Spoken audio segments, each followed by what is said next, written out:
Bienvenidos nuevamente a este cuarto encuentro del itinerario sobre el legado del Papa Francisco, y en esta oportunidad vamos a trabajar sobre la exhortación apostólica Amoris Laetitia, y nos va a acompañar la doctora Marcela Mazzini, que acá me pasaron el currículum, así que lo vamos a decir, ¿no?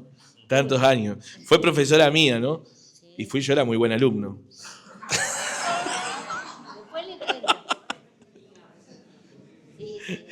Laica, doctora en Teología de la Pontificia Universidad Católica Argentina, acompañante espiritual por el Centro Espiritual Santa María de Buenos Aires, Argentina. Tiene un diploma en el coaching cognitivo y una maestría en espiritualidad transcultural por la Universidad Ramon Llull, Barcelona, España. Profesora ordinaria titular en la Facultad de Teología de la Universidad Católica Argentina. Actualmente se desempeña en el cargo de vicedecana de dicha facultad. Así que la recibimos con un fuerte aplauso a Marcela.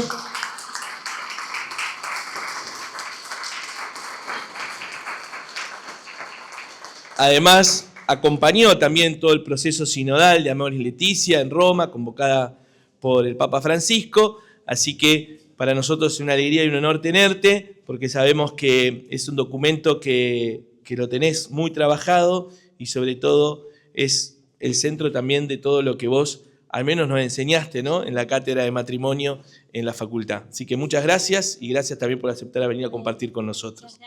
Vamos a, si ustedes están de acuerdo, vamos a rezar una Ave María. Le vamos a pedir a la Virgen especialmente por todas las familias, por todas las parejas, por los matrimonios, las familias, las parejas que están atravesando dificultades, los novios, los chicos, las personas mayores. Le pedimos a la Virgen que los cuide especialmente a aquellos que estén pasando momentos difíciles. Dios te salve María, llena eres de gracia, el Señor es contigo. Bendita tú eres entre todas las mujeres y bendito es el fruto de tu vientre Jesús. Santa María, Madre de Dios, ruega por nosotros pecadores, ahora y en la hora de nuestra muerte. Amén. María, Madre de Jesús y Madre nuestra, ruega por nosotros. En nombre del Padre, del Hijo y del Espíritu Santo. Amén. Bueno, muy bien. Entonces la invocamos a María, que es madre, que es esposa.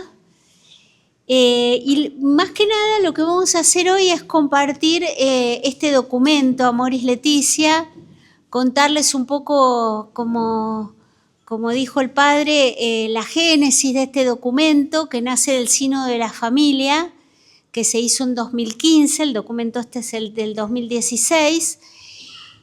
Hacía muchos años que no había un sínodo. Ustedes saben, ahora hablamos mucho del sínodo, de la sinodalidad, qué sé yo, pero por ahí no sabemos bien lo que es un sínodo, ¿no?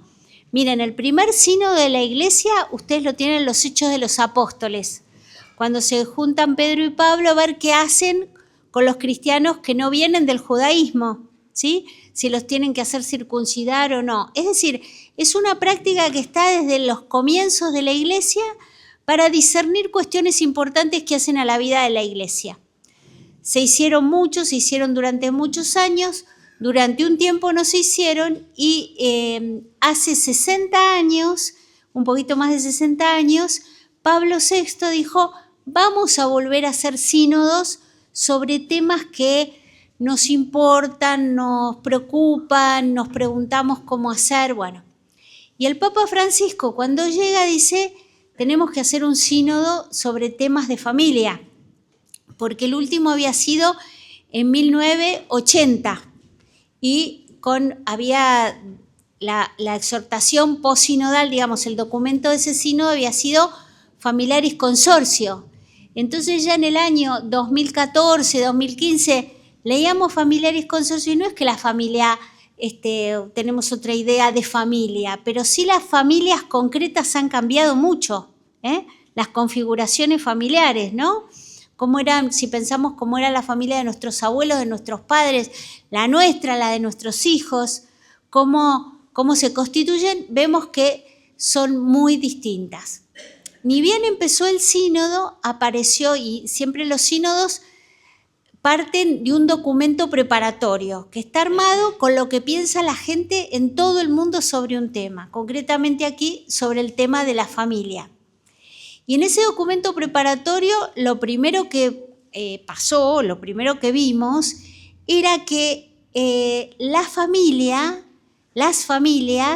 habían cambiado más en los últimos 50 años anteriores al sínodo que en toda su historia anterior. Ustedes se dan cuenta eso lo dijeron los sociólogos, o sea, te vuela la cabeza, dirían los chicos, ¿no es cierto? Porque unos cambios tremendos en la familia. ¿Y qué le pasa a la iglesia? ¿Qué le pasaba a la iglesia hace 10 años y qué le pasa a la iglesia hoy? Que muchas veces la familia que tenemos en la cabeza no es la misma familia que tenemos adelante. Y ahí se empezaron a dar una cantidad de cambios en los términos que son muy importantes. Entonces, fíjense que en este documento, Amoris Laetitia, que quiere decir la alegría del amor, ya no se habla más de la familia cristiana, porque la verdad que la familia no existe, existen las familias concretas. Es como cuando uno habla de la mujer, el varón, la mamá. No, existen las personas concretas que son mamás, que son papás, que hacen familia, ¿no es cierto? Y se abandonó otro vocabulario que era un poquito desafortunado para la pastoral, que era el de situaciones irregulares, de hablar de personas que están en situaciones irregulares. Por ejemplo, así se hablaba de los divorciados en nueva unión, para hablar más bien de familias heridas, porque la verdad que familia herida tenemos todos, ¿no es cierto? Todos tenemos alguna herida en la familia, porque somos seres humanos, porque somos pecadores y todos tenemos heridas, algunas heridas más importantes y otros no tan importantes, pero todos tenemos la familia herida y todos vamos al Señor a que nos sane y todos venimos a la iglesia, que es una gran familia. Y este documento nos ayuda mucho a entrar en este tema. Miren, cuando yo llegué al sínodo, dije, de acá no nos vamos más, porque levantaba la mano uno y decía, yo pienso que los divorciados, yendo a este tema, ¿no?, tienen que poder comulgar los divorciados en nueva unión porque la Eucaristía es un remedio para los pecadores. Bueno, muchas gracias, monseñor. Se levantaba otro y decía, de ninguna manera pueden comulgar, ¿no?, los divorciados en nueva unión porque Juan Pablo II dijo esto y San Pablo dice que el que comulga en pecado come y bebe en su propia condenación y esto es un pecado. Y chao, dije yo, no nos vamos más de acá, porque acá la gente pensaba cosas diametralmente opuestas. Y también me encontré con otra realidad muy linda que me enseñó mucho, me abrió mucho la mirada para volver aquí, ¿no es cierto? Y es que, bueno, en general en los países de América y en Europa estábamos con este tema de la comunión de los divorciados en nueva unión, era el tema que se hablaba, no sé si se acuerdan, cuando éramos jóvenes, hace 10 años, ¿no? Se hablaba de este tema. Pero yo les cuento, en Asia nada que ver los problemas que tiene la familia. Por ejemplo, en la India el problema pastoral más importante es el de las mujeres casadas con musulmanes, que sus esposos se casan con otras mujeres, las mujeres católicas se sienten en adulterio y dejan de participar de la comunidad. Entonces, bueno, ¿cómo los obispos decían, cómo abordamos ese problema pastoral? O en Medio Oriente, vieron que en Medio Oriente siempre hay lío. Me acuerdo que un día un obispo de Siria dijo, les pido disculpas, me voy a tener que retirar porque están bombardeando mi diócesis. O sea, el problema que tienen las familias ahí es otro. O en África, que el problema que tienen las familias son las migraciones.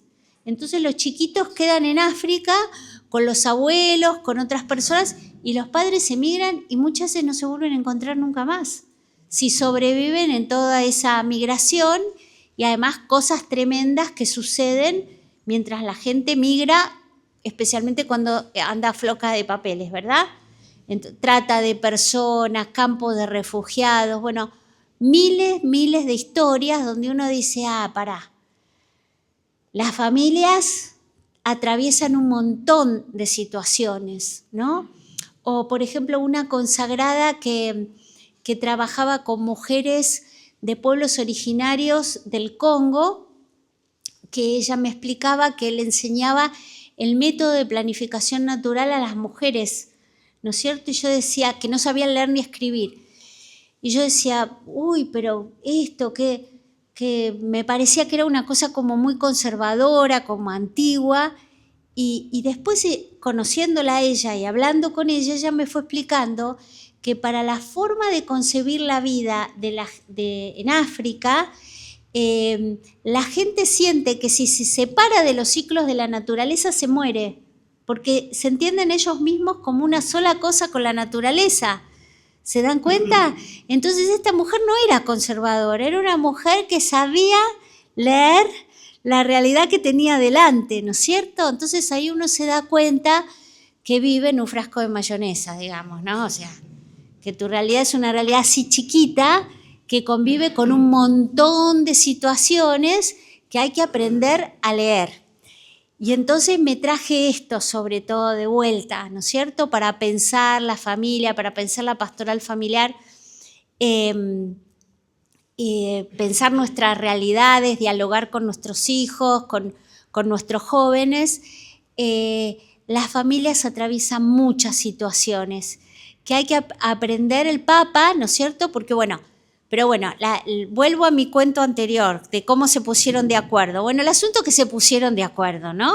El último día se votó una declaración final, algunas cosas con más votos, otras con menos votos, pero se votó todo la declaración final. Y el Papa es una cosa nueva, porque hasta ese momento, cuando el sínodo votaba una declaración final, el Papa que fuere, ¿no es cierto?, se llevaba la declaración y con esa declaración escribía él un documento. Pero nadie se enteraba lo que había dicho el sínodo, ¿sí? En ese mismo momento le preguntan al Papa, ¿qué hacemos con esto? Y el Papa Francisco dijo, pónganlo en la página del Vaticano para que todo el mundo sepa lo que aquí se dijo. Una cosa muy linda, porque después la gente puede comparar lo que se dijo ahí y lo que dijo el Papa en este documento Amoris Laetitia. Y para sorpresa total mía, porque yo dije, bueno, ¿qué va a decir el Papa? La familia está complicadísima, ¿cómo va a empezar este documento? La familia es un problemón, la familia está complicada, los tiempos son malos, no sé qué. No, el Papa empieza diciendo la alegría del amor, que ese es el título, Amoris Laetitia, ¿no? La alegría del amor que se vive en las familias también es el júbilo de la Iglesia. Empezó con una perspectiva totalmente distinta. Pasemos. Y nos enseñó que de los laberintos, de todos estos miles de problemas, ya les digo, ¿no es cierto?, de violencia familiar, de estar en contextos de guerra, de la migración, de la interculturalidad, de los sacramentos. Bueno, el Papa toma distancia y mira el proyecto de Dios sobre la familia, que es un proyecto de amor, de vida, de plenitud, de felicidad, y desde ahí arranca el documento. Entonces nos enseña que de los laberintos se sale por arriba. Y empieza así, ¿no? La alegría del amor que se vive en las familias es también el júbilo de la Iglesia. Como han indicado los padres sinodales, a pesar de las numerosas señales de crisis del matrimonio, el deseo de familia permanece vivo, especialmente entre los jóvenes, y esto motiva a la Iglesia. ¿Por qué es mentira que los jóvenes no se quieren comprometer? Es mentira. El asunto es verle un sentido a la cosa, ¿no? También tiene mucho que ver con lo que tienen adelante los jóvenes, porque si ven que nosotros, claro, los chicos que por ahí sus papás tienen muchos problemas, hay violencia en casa, ¿no es cierto?, y el matrimonio no aparece en primera instancia como un proyecto que enamore, ¿no? Bueno, entonces tenemos estas perspectivas. Estamos juntos, vamos caminando juntos, vamos viendo, pero bueno, cuando uno entiende de qué se trata este proyecto, puede aparecer el sentido y puede aparecer el deseo, ¿no es cierto? El Papa decía esto, ¿no?, que la alegría es difícil de definir porque se manifiesta como una consecuencia de algo bueno que nos sucede. Es el brillo que existe cuando hay amor, dice Santo Tomás de Aquino, que fue un teólogo muy importante del medioevo, ¿no? La alegría es mayor cuanto mayor es el amor y cuanto más noble es aquello que se ama. Y pensemos nosotros, cuando amamos algo, la alegría que nos da, el hecho de amar, ¿no? Y aunque nos cueste y aunque demande sacrificio de nosotros, después de haber amado nos sentimos muy felices, profundamente felices, ¿no? Sigamos. Y el Papa, ya les digo, cambia de perspectiva. Acá en Amoris Laetitia se cita a sí mismo cuando fue a Cuba. Papá cuando va a Cuba tiene un encuentro con familias y le dice, miren, las familias no son un problema, las familias son una oportunidad. Qué distinto, ¿no? Qué distinto cuando nosotros encaramos las situaciones como problema de esta escuela, qué problema este grupo, qué problema esta familia, que dice, bueno, es una oportunidad de anunciar el Evangelio en un mundo tan complicado, tenemos una noticia espectacular nosotros, ¿no? Entonces cambia la mirada sobre la familia. Francisco asume dos inquietudes que son como las claves, ¿no? Las llaves. Clave quiere decir llave. Del camino, dos grandes inquietudes del camino sinodal, que son dos llaves para entender toda la exhortación, todo lo que él quiere decir acá en Amoris Laetitia. La primera es desarrollar una pedagogía del amor que oriente a los jóvenes hacia el matrimonio. Nosotros tenemos que enseñar lo que es el amor. Nosotros que tenemos el Evangelio, ya nos lo decía Pablo VI, ¿no? Tenemos que ser expertos en humanidad, expertos en vínculos. Acuérdense los hechos de los apóstoles, miren cómo se aman y están dispuestos a dar la vida unos por otros, ¿no es cierto? Entonces, tenemos que así como tenemos pedagogía para un montón de cosas, para la lectoescritura, para la inserción social, tenemos que plantear un camino de pedagogía del amor. ¿Por qué? Porque antes aprender a amar y aprender a relacionarnos, varones y mujeres, lo aprendíamos en nuestras casas, pero hoy está complicada la situación. Hay mucha gente que no ha recibido un buen mensaje de amor, de un amor sano. Entonces, ahí está la Iglesia como gran familia para enseñarnos y para sanarnos unos a otros en una nueva pedagogía del amor. Adelante. Entonces el Papa dice, necesitamos encontrar las palabras. ¿Cómo te hablo de esto? Las motivaciones, ¿por qué me voy a casar? Y los testimonios, a veces los testimonios que damos los matrimonios no son muy copados, digamos, ¿no? No ven personas felices, realizadas, chochas, que se adoran, sino, ¿no?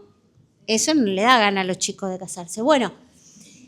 Y los testimonios que nos ayuden a tocar las fibras más íntimas de los jóvenes, allí donde son más capaces de generosidad, de compromiso, de amor e incluso de heroísmo. Porque cuando uno tiene un porqué, ¿se acuerdan de Viktor Frankl, este psiquiatra que sobrevivió al campo de concentración? Y él dice desde su propia vida, el que tiene porqué aguanta casi cualquier cómo, ¿no? Cuando uno tiene mucho sentido, ¿no? Cuando estamos criando a los chicos y pensamos en ellos y en su desarrollo, los queremos tanto que el sacrificio es sacrificio, pero el sacrificio está lleno de amor y de sentido, ¿no? Bien. Para invitarlos a aceptar con entusiasmo y valentía el desafío del matrimonio. O sea, tenemos que presentar de vuelta lo que dice la Biblia sobre el matrimonio, sobre la familia, pero no como una moralina. Mirá, tenés que hacer porque los cristianos, plin, plin, pues eso no convence a nadie, no enamora a nadie, ¿no? La primera clave, entonces, es una nueva pedagogía del amor. Él va a hablar en el documento de una pastoral del vínculo. Primero, para que haya un matrimonio cristiano tiene que haber un vínculo sano, ¿no? Acá los teólogos acá presentes saben que la Iglesia dice la gracia supone la naturaleza. Para que haya matrimonio cristiano, primero tiene que haber un vínculo sano entre dos personas, entre un varón y una mujer. Y la segunda clave es estimular el crecimiento del amor de los esposos y su maduración. Porque muchos matrimonios dicen, tenemos grupos para los separados, para los divorcios en nueva unión, para las viudas, para los viudos, para los etcétera, duelos, etcétera. Y la gente que trata de caminar junta y crecer en el amor conyugal, ¿quién lo acompaña? Y después nosotros hacemos otra cosa, que entre la lista de las cosas que no nos salen, ¿no? Viste que tenés los chicos del grupo juvenil o del grupo misionero en la parroquia. unos novios amorosos, qué sé yo, se casan y dicen, che, qué barbaridad, los chicos desaparecieron. Qué barbaridad, porque los chicos esos están hasta las manos, ¿no es cierto? Trabajando, teniendo un bebé, todos los que tuvimos bebés, sabemos que cuando tenés un bebé chiquito, son 7 por 24, dormís mal, tenés que salir a trabajar así, etcétera, etcétera. Más bien que pedir que ellos vayan a la comunidad, es la comunidad la que tiene que ir a acompañar a esas familias que se están formando, ¿no? Y que bueno, y ya sabemos que cuando dormimos mal, estamos cansados, tenemos problemas de plata y se te complica la convivencia, ¿no? Entonces, bueno, ir a apoyar a esas familias que están naciendo. Entonces, estimular el crecimiento del amor de los esposos y su maduración. Seguimos. Y acá dice algo muy sabio el Papa, que uno dice, o este hombre estuvo casado o escuchó muchos matrimonios, ¿no? Más bien nos inclinamos por lo segundo, pero también se notaba al Papa que era religioso. Ah, perdón, ahí está. Perdón, viste, yo te dije, me tenés que hacer así porque me voy. Por las observaciones que hace sobre la vida comunitaria, la experiencia de vida religiosa, el Papa le enseñó mucho sobre esto de vivir en familia, en comunidad. Yo tengo una hermana que es religiosa y cuando salió el Amoris Laetitia, mi hermana me dice, che, nosotras, ¿qué podemos leer en la comunidad? Yo le dije, lee el capítulo 4, que es un comentario de 1 Corintios 13, el amor es servicial. Es la regla de la comunidad, sirve para el matrimonio, la familia, la comunidad, la capilla, la comunidad religiosa. Bueno, el amor cristiano en comunidad. Entonces, miren lo que dice el Papa sobre los matrimonios. El amor matrimonial no se cuida ante todo hablando de la indisolubilidad como una obligación o repitiendo una doctrina. Eso, como decimos, no enamora a nadie, ¿no? Sino afianzándolo gracias a un crecimiento constante bajo el impulso de la gracia. Después yo les dejo este PowerPoint, no se preocupen. El amor que no crece comienza a correr riesgos y solo podemos crecer respondiendo a la gracia divina con más actos de amor, con actos de cariño más frecuentes, más intensos, más generosos, más tiernos, más alegres. Enseñarle a la gente cómo amarse, estimularlo, enamorarlo de su propia vocación, ¿no? Si es el matrimonio, dice qué plomo, ¿no? Si no, bueno, el matrimonio es la tumba del amor. Tiene una prensa espantosa el matrimonio. ¿Vieron? Culturalmente espantosa. No te cases porque ahí te vas a empezar a pelear. Porque además hay los números, dicen eso. Ustedes saben, por tomar un número, podríamos tomar otro, en algunos lugares serán mejores, en otros peores. La mitad de hablamos de los matrimonios civiles, los matrimonios por civil. La mitad de las parejas que se casan en la ciudad de Buenos Aires se separan. Y de esa mitad que se separan, la mitad se separa en los primeros 5 años de matrimonio. Y muchas veces era gente que convivía allá, pero parecería que la formalización, se descompaginó todo. Entonces, sobre eso vos ponés un vínculo sagrado, qué complicado. O sea, un deber ser no te va a ayudar a desandar ese camino, ¿no? Seguimos. Entonces, ustedes seguro que están diciendo, este fin de semana, ¿qué puedo leer? Bueno, voy a leer Amoris Laetitia. Bueno, yo les explico cómo pueden leerla. Hay 4 verbos por los que pueden entrar en este documento, en este texto, que es hermoso. Escuchar, discernir, integrar, acompañar. Ya los verbos son lindos, no me digan que no, ¿no? Pero a mí lo que me encanta es la perspectiva, el abordaje de la cuestión. Entonces, seguimos, Nico. Escuchar. Hay enormes desafíos, la gente sufre, duda, viene con heridas de su propia historia. ¿Qué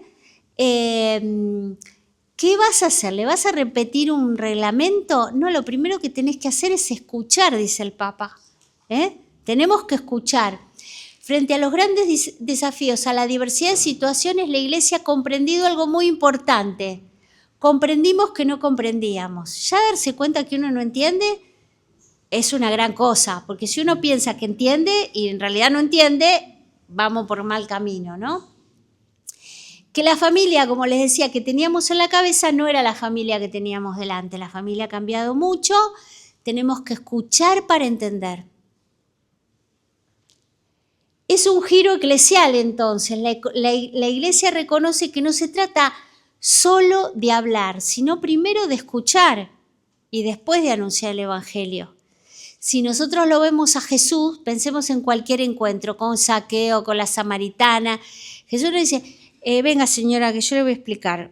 Usted anda con 5 maridos, eso no puede ser. A ver, tome nota. No le dice, Jesús le escucha su inquietud, se da cuenta que ella viene al mediodía solita porque no quiere encontrarse con nadie, etcétera, etcétera, etcétera. Todo lo que sabemos. Y luego, cuando surge la pregunta, Jesús responde generosamente y no dice cosas para quedar bien, es bien clarito Jesús, pero arranca desde otro lugar, de un lugar de escucha profunda de lo que el otro está viviendo, y de ahí tiene que arrancar la iglesia, de esa escucha, ¿no? Bueno, y entonces dice el Papa, invito a los pastores a escuchar con afecto y serenidad, con el deseo sincero de entrar en el corazón del drama de las personas y de comprender su punto de vista para ayudarles a vivir mejor y a reconocer su propio lugar en la iglesia. Lo que dijo Francisco de todos somos bautizados, todos somos miembros de la iglesia, acá hay lugar también para vos, arrancamos de ahí. Entonces es distinta la cosa, ¿no es cierto? Seguimos. Segundo verbo, discernir. ¿Se acuerdan que el Papa era jesuita, no? Entonces el Papa recuerda que para San Ignacio el discernimiento, discernir quiere decir separar una cosa de otra para distinguir bien, ¿no? ¿Se acuerdan como la parábola del trigo y la cizaña, no? Se separa, en el tiempo de la cosecha se separa una cosa de la otra para encontrar dónde está lo bueno. El discernimiento entonces permite encontrar la voluntad de Dios en medio de los acontecimientos de la vida, en la propia historia personal y comunitaria. Pregunto, ¿es fácil discernir? No, es más bien dificilón normalmente, ¿no? Entonces primero necesitamos esta escucha y alguien, la iglesia, que se siente con nosotros a buscar la voluntad de Dios. Y se acuerdan que el Papa había usado la imagen del poliedro, ¿no? La iglesia es un admirable poliedro. Un poliedro es eso que nos enseñaban en la escuela, con un montón de caras, ¿no es cierto? Que no es una circunferencia y un círculo lisito, sino que tiene un montón de aspectos, que lo novedoso y maravilloso es que el Papa lo mira como una riqueza, todas esas cosas distintas. Miren que nosotros queremos más bien achatar en general, organizar, poner esto blanco, negro, azul, colorado, etcétera, etcétera, etcétera. Y el Papa se admira frente a la diversidad. La diversidad de las familias es una riqueza. Que seamos todos distintos es una riqueza. Y Dios nos quiere así diversos. Entonces avanzamos por acá. Francisco invita a abrir mentes y corazones y salir de criterios binarios del tipo se puede, no se puede. La madurez de una persona o de una comunidad está dada por su capacidad de asumir la complejidad. Porque frente a esto, ¿qué pasó? Entonces volvimos del sínodo. ¿Cómo te fue en el sínodo? Bien, hermoso. Tenemos mucho para hacer, etc. Bueno, entonces, ¿se puede o no se puede comulgar los divorciados en nueva unión? ¿De acuerdo? ¿No? Bueno, mirá, no es así. Hay que empezar un camino de discernimiento, plin, plin, plin. Por eso, bueno, yo les decía a los muchachos, por favor, nadie me pregunte si se puede o no se puede, porque me voy, Porque estamos hablando del discernimiento y acá hay algo muy importante que nos sirve para este tema y nos sirve para un montón de temas. Amigos y amigas y hermanos y hermanas, a nosotros nadie nos puede decir si estamos en condiciones de comulgar o no. No tenemos que dejar que nadie nos lo diga. Y nosotros, por favor, no se lo digamos a nadie. Vos podés comulgar, vos no podés comulgar. Porque es un juicio de conciencia. Y el Concilio Vaticano II dice que la conciencia es un sagrario. Uno no anda abriendo sagrarios y revolviendo a ver si encuentra. No, ¿no es cierto? Sino que el sagrario se abre con una actitud sagrada y con una actitud de reverencia. Y el sagrario de la conciencia además se abre desde adentro. Uno no puede entrar zapateando al sagrario de la conciencia de otra persona, ¿no? Diciendo vos, porque podemos hacer un desastre, porque imagínate que vos sos el sacerdote, el diácono, la hermana, el catequista, le dice, usted no puede comulgar porque la iglesia, esa persona siente que Dios la rechaza, ¿se dan cuenta? Cambio, decir, ¿yo puedo comulgar o no puedo comulgar? Bueno, charlemos, vamos a hacer un discernimiento, vas a hacer un discernimiento, yo te puedo dar elementos para hacer el discernimiento. El Papa en un momento del documento dice, estamos llamados a formar las conciencias, porque esto que estoy diciendo no quiere decir que todo da igual, no, sino que estamos llamados a formar las conciencias, pero no a sustituirlas, dice el Papa. ¿Entienden? Porque por ahí venimos a veces de algunos modelos, decimos, padre, ¿yo puedo hacer tal cosa o no puedo? Entonces el padre me dice que sí, que no, y yo hago eso. Total, la responsabilidad es de él. ¿Entienden? Tenemos que hacernos cargo de nuestra propia vida, invitarle a las personas que se hagan cargo de sus vidas, pero en un proceso. En un proceso hay que aprender a caminar con las personas, a dar elementos de lo que es nuestra manera de sentir, de lo que Jesús propone en el Evangelio, y luego las personas deciden. El Papa en esto ha sido muy abierto, pero también muy exigente, porque cuando empieza a hablar de los divorciados en nueva unión y de la comunión en este documento, empieza a decir, no solo se trata de una pareja nueva o no, o sí, sino, ¿cómo terminaste la pareja anterior? ¿Empezaste de inmediato otra relación? ¿Cómo? Porque si armaste otra familia, ya sabemos la disquisición, si puedo comulgar, no puedo comulgar. Pero yo me pregunto, ¿no? Yo estoy casada. Si yo le falto el respeto a mi marido, ¿puedo comulgar? Y a mí me parece que no, aunque tengamos todos los papeles en regla. Pasa por otro lado la cosa. Si yo me llego a separar de mi marido y le hablo pestes a mis hijos de mi marido y los boicoteo para que no se encuentren con él, ¿yo puedo comulgar? Si yo lo pelo como una, ¿no es cierto? Como una manzana porque me vengo en el divorcio y lo dejo sin nada, ¿yo puedo comulgar? Si yo sé que él está enfermo, y la recíproca, por supuesto, ¿no es cierto? Un varón, una mujer, un varón, todas las combinaciones. Si yo me entero que mi ex marido, me supongan que me divorcio, y mi ex marido está enfermo y no me acerco, ¿yo puedo comulgar? Son todas preguntas para hacerse en el sagrario de la conciencia.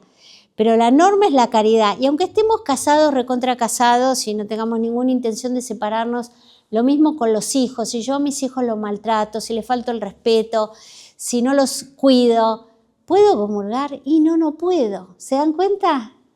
¿No es cierto? Porque hay un mandamiento del amor que estoy violando de una manera grave con prójimos que me han sido encomendados. Entonces el Papa nos invita a ser como mucho más finos con la conciencia. Salir, ¿vos estás divorciado? No, entonces no comulgue. Número 48, no es así, ¿no es cierto? Es de esta otra manera. Integrar. Entonces íbamos a escuchar, discernir, integrar. Y el Papa se cita a sí mismo en una homilía en la que había como nombrado, vieron que una vez por año el Papa es como que nombra a cardenales, los invita a una misa y los pone como en funciones, digamos, ¿no? Y en la misa de ese año estaba el evangelio de los leprosos. ¿Se acuerdan todo el tema de los leprosos en la época de Jesús, que estaban como separados de la comunidad? Y él toma ese evangelio y dice, son dos lógicas de pensamiento y de fe. El miedo de perder a los salvados, la gente se va a escandalizar, decimos, ¿no es cierto?, en la comunidad. Y el deseo de salvar a los perdidos, vengan todos. Hoy también nos encontramos en la encrucijada de estas dos lógicas. Estas dos lógicas recorren toda la historia de la Iglesia. Marginar o reintegrar. Nos da miedo de perdernos, ¿Se acuerdan cuando el Papa empezó su pontificado? El Papa Francisco dijo, prefiero una iglesia accidentada, ¿no es cierto? Es decir, el que crece, el que intenta, el que busca, y va a cometer errores, porque no hay otra manera de aprender. Los seres humanos no tenemos otra manera de aprender. Entonces, él dice, en esta lógica, fíjense en el Evangelio de los leprosos, Jesús lo reintegra a la comunidad, al leproso, lo cura y lo reintegra a la comunidad. Es decir, tenemos que perder ese miedo de que la gente se pierda, se confunda, porque el Espíritu Santo nos va guiando, porque si nos equivocamos, la iglesia nos dice, no, mira Marcela, esto así no es de esta otra manera. Tenemos la comunidad, tenemos el magisterio, tenemos las referencias, ¿no es cierto? Pero no podemos, Jesús no nos pide que nos quedemos nosotros entre nosotros, sino que vayamos y anunciemos el Evangelio. Entonces dice el Papa, comprendo a quienes prefieren una pastoral más rígida, que no dé lugar a confusión alguna. ¿Se puede o no se puede, no? Pero creo sinceramente que Jesucristo quiere una iglesia atenta al bien que el Espíritu derrama en medio de la fragilidad. Una madre que al mismo tiempo que expresa claramente su enseñanza objetiva, no es cualquier cosa esto, la iglesia expresa su enseñanza, no renuncia al bien posible, aunque corre el riesgo de mancharse con el barro del camino. ¿Se dan cuenta? Y ahí el documento nos va a hablar de la famosa ley de la gradualidad, que no es gradualidad de la ley. De esto había hablado también Juan Pablo II en Familiaris Consortio. ¿Qué quiere decir la gradualidad de la ley? Y pensemos en la escuela. Vos llegás a primer grado y la maestra no saca la tabla de logaritmos, ¿no es cierto? Sino que empieza con las vocales, las consonantes, etcétera, la palabra generadora o la psicogénesis o lo que te guste, ¿no es cierto? Pero empezamos por lo más básico y por aprender a sumar y a restar. Es decir, no es que ese chico, o sea, el ingeniero atómico empezó así también. Quiere decir, hubo una pedagogía, hubo una gradualidad para ir creciendo.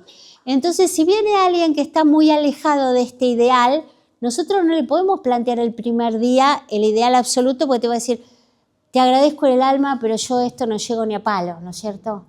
En cambio, si uno va planteando una escalera, ¿no es cierto?, donde podés ir dando el próximo paso, y el próximo paso está al alcance de todos nosotros. Todos tenemos un próximo paso para dar, ¿no?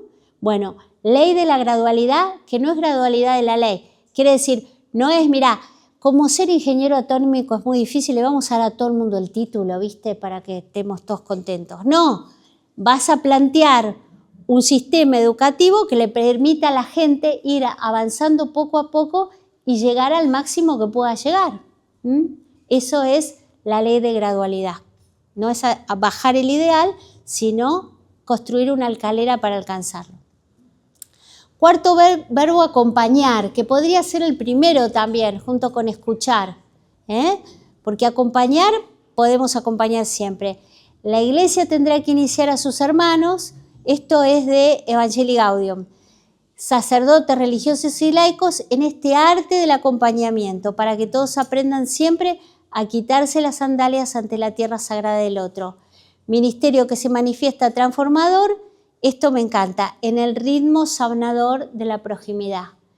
La respuesta la tiene cada uno y venimos diciendo, nadie puede avasallar la conciencia del otro, pero muchas veces la podés escuchar cuando hay alguien que te escucha a vos, ¿no?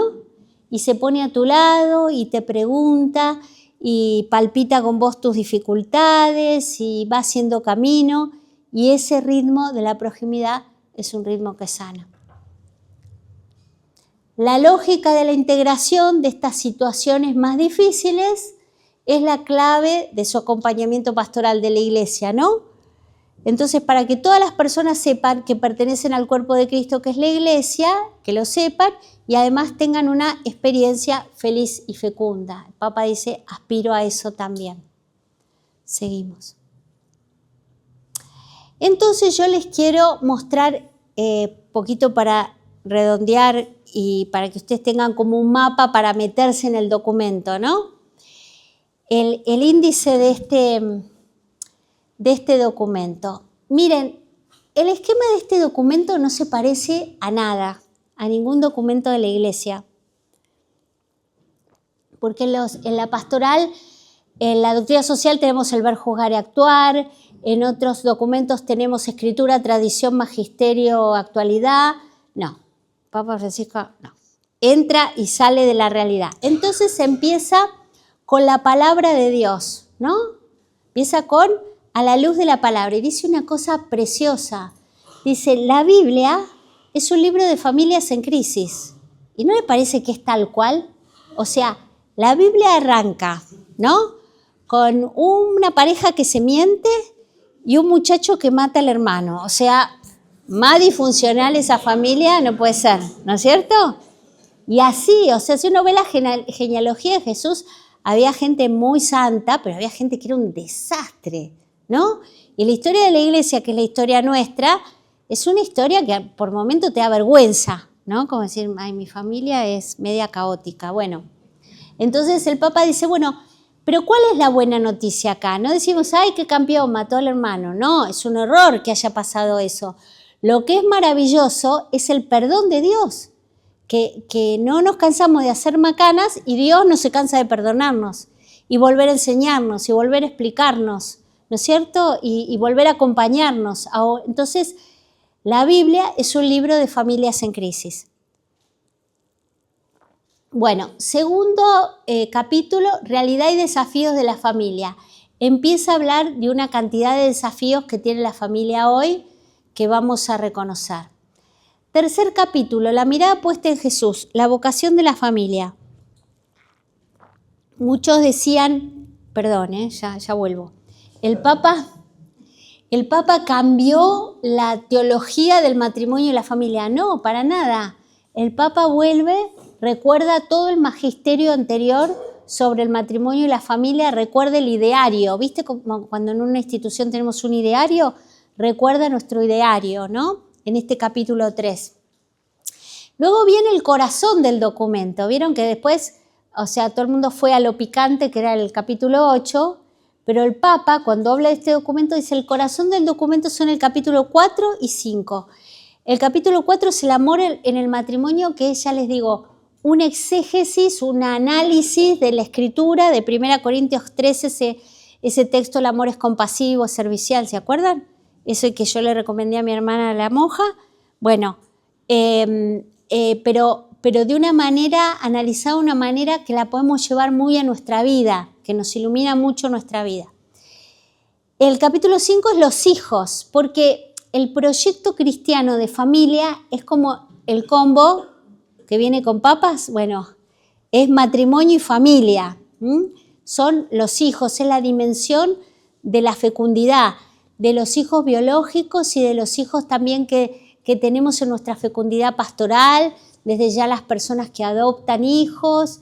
Hay muchas maneras de ser fecunda la familia, ¿no? Y tiene que ser algo que también nosotros les enseñamos a nuestros hijos, la fecundidad, el poder dar frutos, el poder compartir lo que tenemos, que son los capítulos centrales. Capítulo 6, algunas perspectivas pastorales, ¿no? Algunos temas como la cuestión de género, algunos temas que son de mucha actualidad, van a ver que ahí encuentran respuestas lindas. El capítulo 7, el tema educativo. Otro que yo les súper recomiendo es este documento del Papa León que se llama Diseñar mapas de esperanza. No sé lo lindo que es sobre el tema de la educación, para los que somos docentes, para los que somos padres, madres, para todos, porque finalmente todos nos tenemos que educar. Pero habla de la educación. Capítulo 8, el famoso capítulo sobre la comunión, acompañar, discernir, integrar la fragilidad, donde se nos habla mucho de este tema del discernimiento, y al final la espiritualidad matrimonial y familiar, que ahí nadie llega, ya se cansó de leer, pero es un capítulo precioso, lindísimo, lindísimo, porque te hace tomar conciencia. Dice, cuando vos convivís con alguien, pintás y escribís en el corazón del otro. Entonces te tenés que fijar qué andas escribiendo en el corazón del otro, ¿no? Porque le podés arruinar la vida, mirá qué changa, ¿no? Pero también le podés hacer la vida mucho más linda, mucho más feliz, mucho más plena. Bueno, esto era lo que yo tenía para decir. Entonces, ¿ahora cómo seguimos? Primero te aplaudimos. A ustedes por esperar.